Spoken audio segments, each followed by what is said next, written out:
Coming up on WHAS11 News at 5, two major leadership announcements within Louisville Metro government. We'll introduce you to the city's new county clerk and interim sheriff as they step into their new roles. And calls for change after a deed scam causes several Louisvillians to lose their homes. It's a problem the new county clerk says goes beyond Louisville. Plus, today marks day one of the St. James Court Art Show, and if you're worried about traffic, we'll tell you where you can go to avoid headaches and hopefully enjoy the event. Right now on WHAS11 News at 5.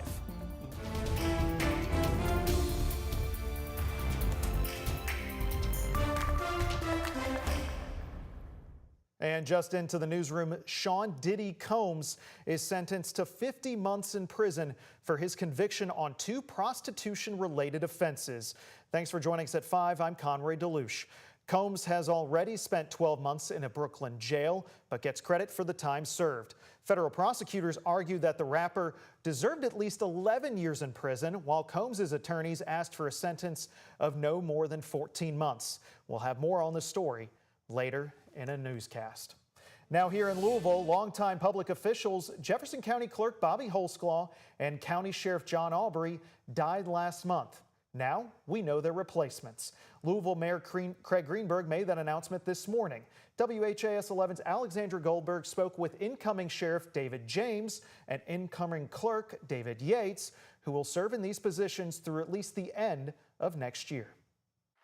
The interim sheriff, David James, and the interim clerk, David Yates, were appointed by Mayor Craig Greenberg to replace their predecessors, who both served over 25 years. Both of them have incredibly long records of service. Greenberg says his deputy mayor, David James, and Kentucky Senator David Yates are no strangers to public office. Now stepping in as temporary replacements for longtime Jefferson County Sheriff John Aubrey and longtime Jefferson County Clerk Bobby Holsclaw, who both passed in September. There really is a really strong foundation in which we can build on. The mayor's pick to replace Holsclaw, David Yates, has already announced his bid to run for clerk in 2026. This gives me an opportunity to be able to prove it, but most importantly, to implement things now. Yates is currently the Senate Minority Whip. He also served as Metro Council President. Addressing elections is a top priority. Fair, transparent elections are just the heart of democracy. For the incoming sheriff, Greenberg says Deputy Mayor James will serve the remainder of the term. It's a tremendous amount of pressure to try to walk in the shadow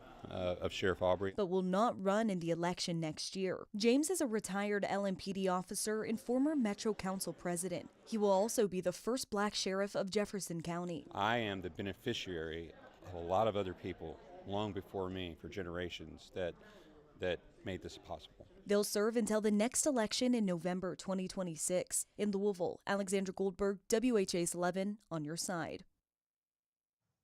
Now, once Senator Yates resigns his Senate seat, Governor Beshear will set the date for a special election. More leadership changes were announced here in Louisville, including to leadership in the mayor's office. Julie Carr and Chan Kemper, who currently hold positions in his office, were appointed by Greenberg as deputy mayors. Also announced on Friday, Steve Healy, formerly with LMPD, will work next to incoming Sheriff David James as chief deputy. Healy has already said he's campaigning for Jefferson County Sheriff himself. Are we still going to run? Yeah, we're still going to run, but we have a job to do with the sheriff's office right now. Healy serves as the chief of the Pee Wee Valley Police Department. Quitclaim deeds, a process usually reserved for home transfers between family and friends, has been used recently to take homes from their rightful owners, in some cases claiming the owners were dead.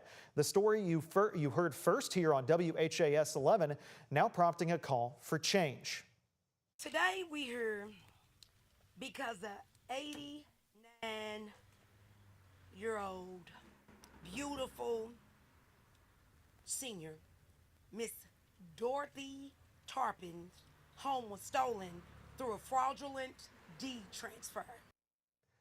That was Councilwoman Tammy Hawkins, surrounded by some home takeover victims. They want tighter restrictions on how these transfers work, but that responsibility falls to the county clerk's office and its new interim clerk, David Yates, who will take office next week. Our Ian Hartwitt brought the issue to him. This is not just an issue in Jefferson County, but in other counties as well. And so while I do hope that we can lead, I think the first thing we do is we listen. Newly appointed Jefferson County Clerk David Yates did not offer specific solutions to quitclaim deed fraud when we pressed him on the day of his appointment. Home takeover victims say their names were too easily pulled off their ownership deeds. The county clerk's office needs to check their numbers. Ashley Mack, great niece to Dorothy Tarpon, says the notary who approved Tarpon's signature in the takeover of her aunt's home wasn't certified. Well, that gets into a whole new problem about with some of the issues with the notary, things like that. So you're right.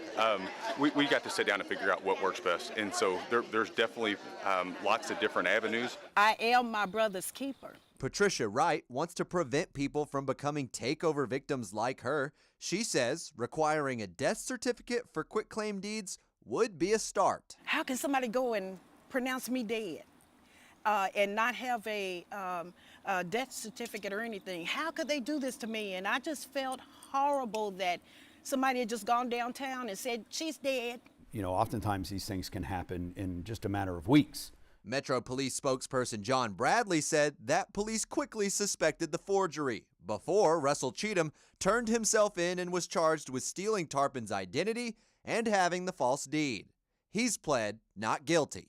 As far as the prevalence of this goes, the county clerk would say this only happens once every 3 years. Is that hot or cold? It is not very common. It isn't something that happens every day or even every week, even every month.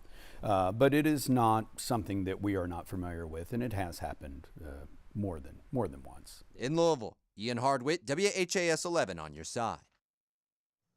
Homes that look unlived in are most likely to be targeted for these sudden takeovers. Police recommend having someone regularly check on those homes. You can digitally protect yourself too by signing up for Clerk Alert at the Jefferson County Clerk website. That emails you any deed updates. Well, Mallory, people were crossing their fingers for this weekend, this warm weather. Maybe we can get through with the St. James Art Show and so many other things, and looks like we've gotten lucky. Yes, temperatures in the 80s. Those will last through the weekend. Mostly dry conditions as well. We're starting off with a live look outside. This is from the U of L campus looking toward downtown Louisville. Our River City Eye Care camera, part of our Shriners Children's Camera Network. You'll notice maybe a wasp on the camera there. That's how you know it's still warm outside, because we still have the bugs flying around. Temperatures are in the lower 80s. Something you may also notice today, higher humidity. Those dew points are back in the 60s, so it's not quite as comfortable as it has been throughout the week. And we also have just enough instability for a couple of stray showers out there. Now, so far they've been in southern Indiana, dropping a decent downpour around Greenville over up to Pekin, and also over to Borden had a shower earlier. And then also as you move northward, this is primarily just west of I-65 around Seymour, up near Columbus, Indiana as well. Now, most of us remain dry. You're taking that big picture view of the Kentuckiana viewing area. Most counties are dry this evening. Just know that we do have that stray shower chance, and they are slow movers if you do get caught under a shower. Otherwise, your hourly planner, temperatures in the 80s will fall into the 70s once that sun sets, and eventually the 60s overnight with some patchy fog possible. Looking mostly sunny and warm tomorrow for the St. James Art Show. Expect those temperatures back in the mid-80s by the afternoon hours. And of course, we'll talk much more about our weekend and 7-day forecasts coming up in just a bit. Well, the 69th St. James Court Art Show, a hot one, has officially kicked off in Old Louisville, an iconic festival full of art, food, and culture, and we're expecting huge crowds this weekend. Our Clarice Shaley is live at the event. Clarice, how are things out there? Well, they're great, Conroy. We are definitely seeing the 45 states represented here and Canada, as well as with artists. I'm standing in a booth here of an artist from Illinois, from West Chicago, Lori Peter Eskenazi. So tell us about your art. It's ceramics. Tell us about what it speaks and some of the best sellers. Okay, well, basically I transform vintage designs into kind of contemporary stoneware pieces. So all of my pieces are hand built for the most part. I have a few that I start on the wheel and then build onto them, but mostly it's all hand built.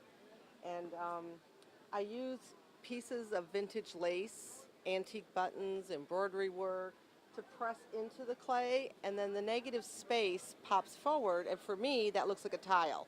So then I go in with little tiny brushes and I paint all of the little tiny details like the little tiles. So it's kind of like my version of a faux mosaic, so to speak. But all of the glazes are food safe, so you can really use these pieces. And as much as possible, I try to make things so that they can be displayed hanging on the wall or take them down and use them on your table. Popular pieces for me, everybody kind of knows me for my hearts. So that people come in all the time. They have started collections, especially in this area, it seems like. There's a lot of people who come in and every year they add a new one to their collection. The arrows are driftwood from the Mississippi River. So that makes it a little different, and each one will always be different because, you know, it's driftwood. Well, and you had said that you're 10 plus years coming here. That's why people probably come back and are collecting. Real quick, tell me why you keep coming back. I keep coming back because it's just such a cool show. I mean, I love the people here.